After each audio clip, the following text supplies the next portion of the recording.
Hi, I'm Wendy, and I put a video together before my trip to Rythmia Life Advancement Center. And in that video, I had promised that I would do multiple videos during my journey, and that went out the window. So I decided while I was there that I was going to disconnect from my phone and not look at social media and not interact with the videos. So that's what happened. And so here is my situation after leaving Rythmia. I'm 4 days back at home. And I can tell you, I had a wonderful and positive experience.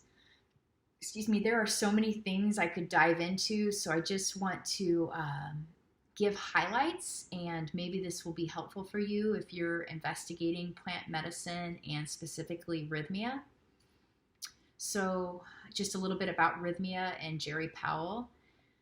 Rythmia is a beautiful resort that has fine accommodations. The rooms are simple, but very clean, very comfortable. I shared a room. I never share a room. I've never shared a room with a stranger, and that was fine. I have no qualms about that experience I had.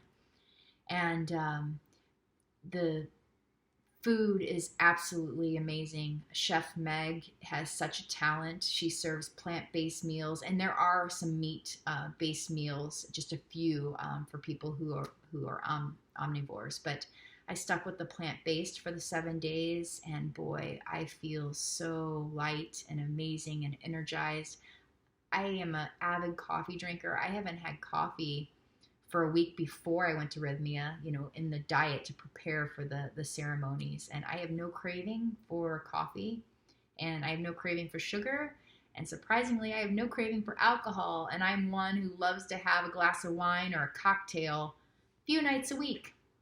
I have no interest right now. So kudos, I want to keep that up. So I bought Meg's cookbook, and I've been preparing really delicious, healthy meals for myself, and my family's been digging them too, and they didn't go on the experience. So just wanted to shout out to Meg. Thank you for reminding me that high vibrational food just does so much for your body and your mind and your spirit.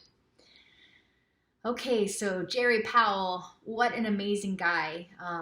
As he'll tell you, if you go to Rythmia, or if you've read his book, or if you have followed him, he was a character, and he had some crazy experiences of his life. And in a nutshell, addicted to alcohol, sex, drugs, wild, incorrigible, just absolutely a madman. And he hit rock bottom, and somehow he came privy to plant medicine, and he tried it, and it was the cure for him. And when you meet him, you read these books and you read these people who say, oh, this was a cure. There's no bullshit with this guy. Like, it turned his ass around.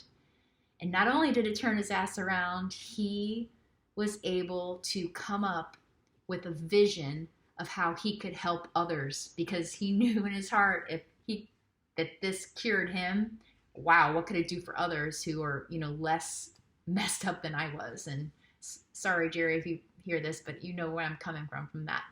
So, wow, his vision is to create a safe and luxurious environment that is a container for you to experiment with this plant medicine.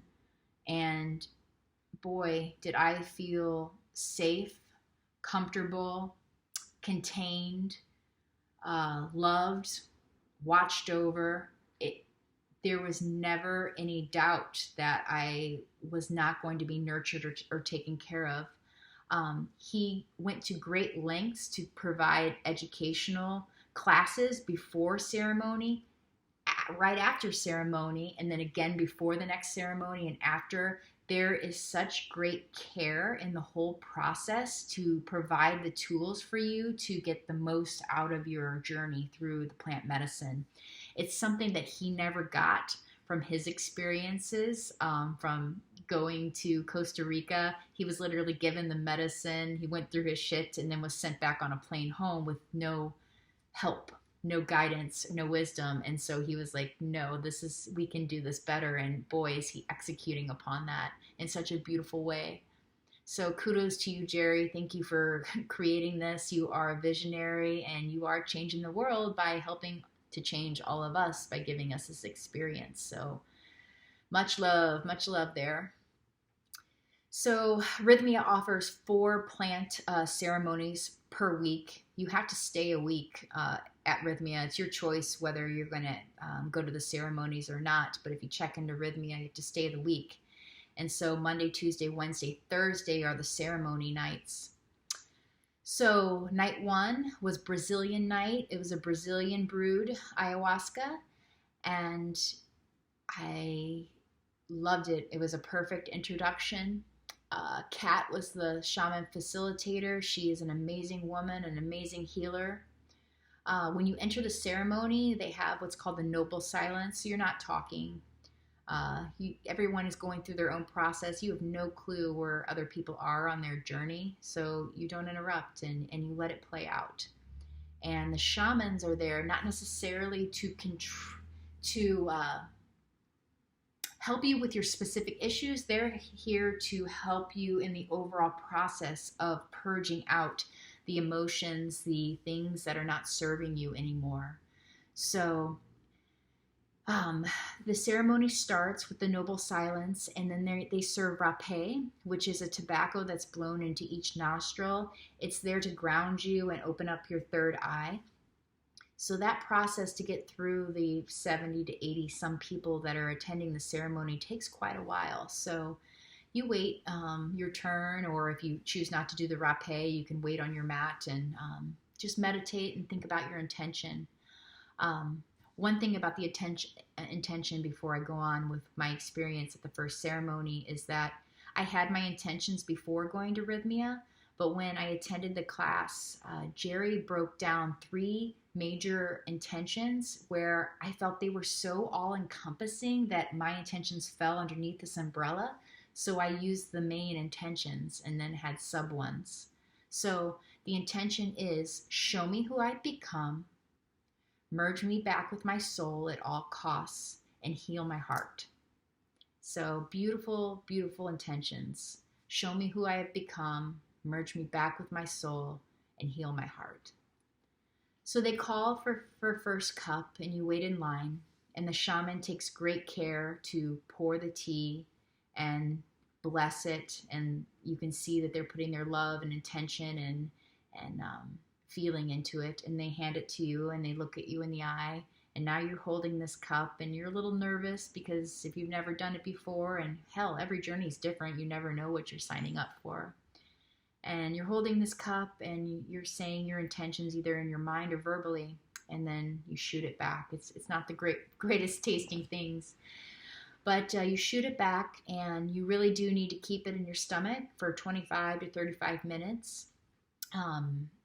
That was hard for some people. It's ayahuasca is a purgative, and although I never puked or number two'd the whole 3 times I tried, that wasn't the case for most. So I'm just throwing that out there. You don't have to purge, but it's more than likely that you are going to purge somehow. And we were told when you purge, like in your bucket, and you're looking at your vomit, ask Mother Ayahuasca, what is this? What did I just get rid of? And you'll be told that. So it's just so beautiful. And everyone was saying, even if they had purged all night, they were elated to purge, or elated after they purged. They felt that energy, that negativity, that terrible emotion, that really deep set trauma leave their body. And you know what? That's what they're here for. So it took an hour and a half for the medicine to affect me. And when it did, it was very visual with my eyes open and closed. Saw bright lights. A lot of personal things happened, but I'm just going to give you 2 highlights that are general and applicable, I think, to a greater amount of people. I saw grow from the earth, vines and plants, and I saw DNA spirals, and mitochondria. And I saw Mother Ayahuasca kind of come up and introduce herself. And she was beautiful and sacred and divine and strong and all-knowing and loving and healing. And through that vision that I just set up for you, by what I said, I realized how connected everything is, from the atoms to the DNA to our hearts, to our minds, to our bodies, to each other in relationship, to animals, to everything. We are in relationship to everything that is living. And anything that is energetically living, there is a relationship happening, and we are connected. And that was so beautiful. And I got up off my mattress, and I walked outside, and I laid out in the hammock, and I saw all of these stars, and then I saw how interconnected, like these little spider webs that connected all the stars. And I thanked, everybody has a name for God. I'm going to call her Gaia, because I really do believe it's a feminine energy, God, the creator. And I thank Gaia for this experience, and being a person that can understand this and apply it to my life, and hopefully be someone that sheds more light to others, or can be a healing presence, a guiding presence, a supportive presence. And it was just an awe. So night one closed around midnight, and the medicine wore off, and I walked into my room and I fell asleep. Breakfast the next morning, yoga first at 7 a.m. and breakfast the next morning. There's no hangover, there's nothing. There's just, for me, it was inspiration.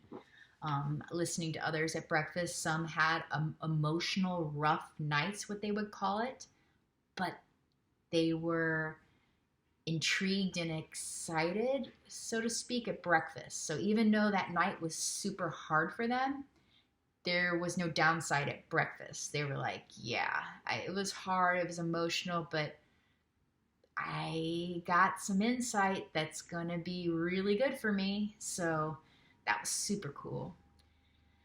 Second night was Brad. This was his brew that he made, which was pretty cool. He's a Costa Rican shaman. His father was a shaman. His grandpa was a shaman. His great-grandpa could have been a shaman, but I don't remember. But before you do your ceremony, like a couple hours, everybody goes into a room and we get to meet the shaman, and he kind of talks about the lay of the land. And when Brad was talking, I just really got good energy from him, calm and confident, and gave tips of how you can use your breath to navigate the journey, and how if fear pops up, you just open. If fear is facing you, you just open and say, okay, what do I need to learn from this fear? And guess what? By doing that, it allows it to go through. When we resist, it persists. So if fear pops up and we want to fight it, it's not going to go anywhere. It can't pass. We have to acknowledge it and let it go. And his language and tone resonated with me. And so I was ready. I was ready for that second ceremony night, and it was awesome. It took an hour and a half for the medicine to set in with me. And this time I only hallucinated when my eyes were closed. I didn't have any visions when my eyes were open. But I was shown some beautiful things. My third eye opened. I felt toric energy in circular pattern going through my third eye, down through my tailbone, around my toes, back up over my head. And I was shown and was privy to my own auric field and my own energetic impression in the matrix. And the visions I was having were these eyeballs. Eyeballs were everywhere. These beautiful eyeballs. And now that I'm looking at ayahuasca art, I'm seeing the same eyeballs in different artists' renditions that I saw in my own mind. So there's something interesting about that. that I want to research more. And I'll talk later about sacred surgery and aliens and how Jerry's collecting data where people are kind of seeing the same alien shape. I wasn't involved in that, but I'm interested that the data is showing these similar creatures doing surgery to heal people during the journey. So seeing my auric field and seeing my impression that I give off, I just learned that I knew I was an energetic being. I knew that, we all are energy, but it went from the head down to the heart. And now I know because I've seen it. I have felt it. I was swimming like in the energetic field as I was moving. I was pushing energy, and it was a brilliant place. It was healing just by knowing about how we're all connected. So third night was Peruvian night, and it had a little bit of a serious edge to it. Abby was the shaman. It was all women shaman, and they had been trained and studied under a Peruvian shaman for a long time, and the medicine was Peruvian. And I took that medicine, and it hit within 30 minutes, and it lasted until 2:30 a.m. for me, one shot. There were other people who took multiples, so please don't compare my experience to what yours could be, because it's incomparable. The medicine always gives you what you need. But there were a lot of personal things that I had reckoning on, and I don't have to share that. But I wanted to continue with how we are all an energetic being, because I was shown how my words have resonance. And like, again, I intellectually know, say positive things, have positive intents, yada, yada, yada. We all know that. But I was literally shown how a negative word affects the energy, turns it darker around my own aura and to others. How my words, thoughts, intents affect the matrix that affect others.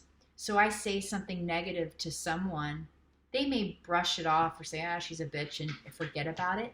I still put an imprint in their field, especially if they weren't protected. And that was another thing. So wrapping up, words and thoughts and intentions, they do affect the matrix. They do affect the field. I saw it with my own eyes. I know it in my heart. Shh. So going back to, I lost my train of thought.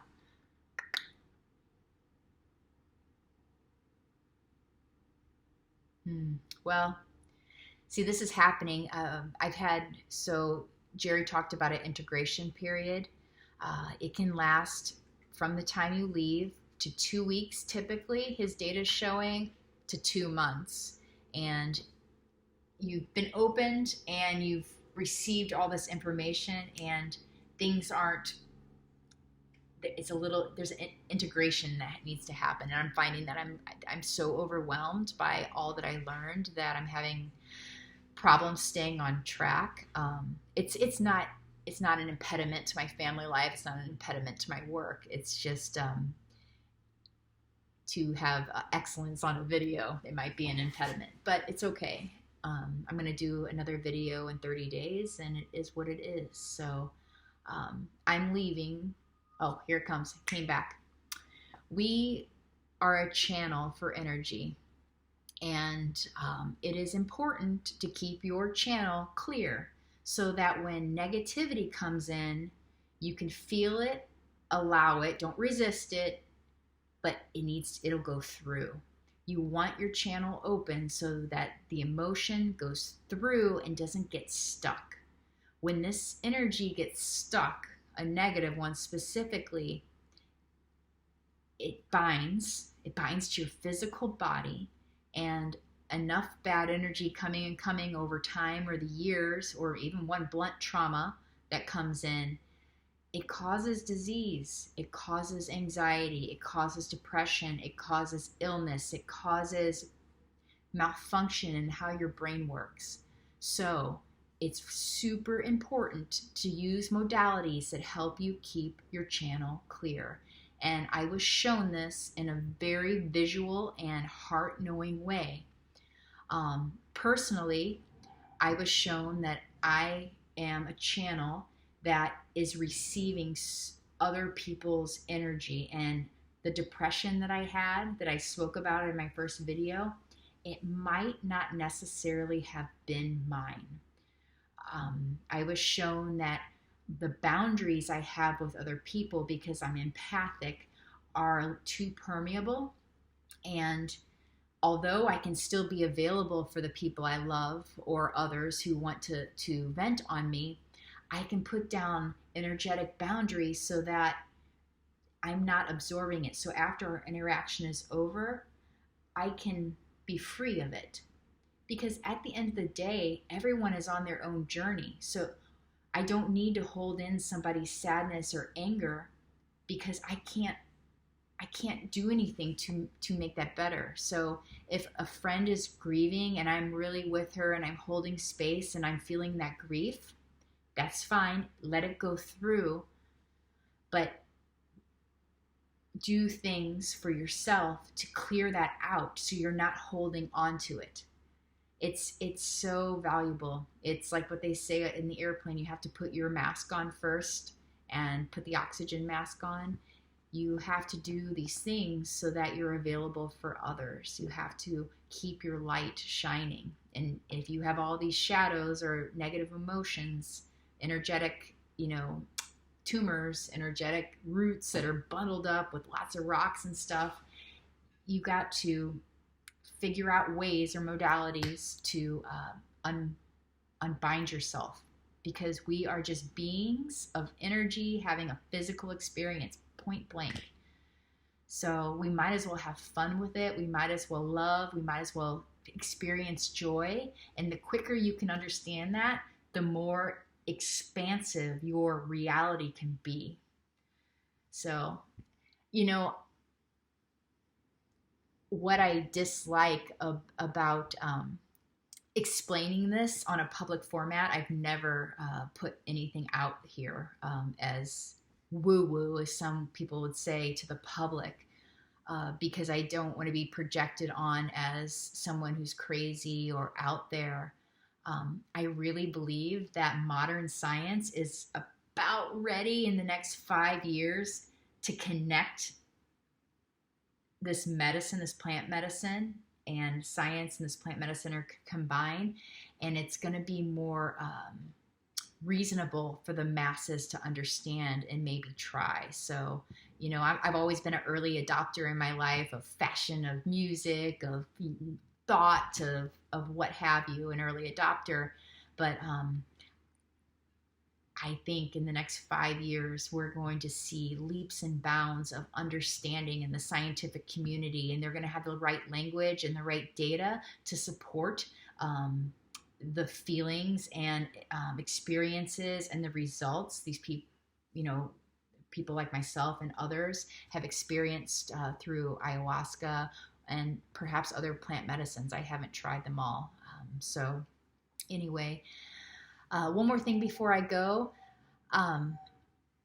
This is not something I need to have in my life all the time. I feel like it's a tune-up. So I feel like I'm good to go for 6 months to a year.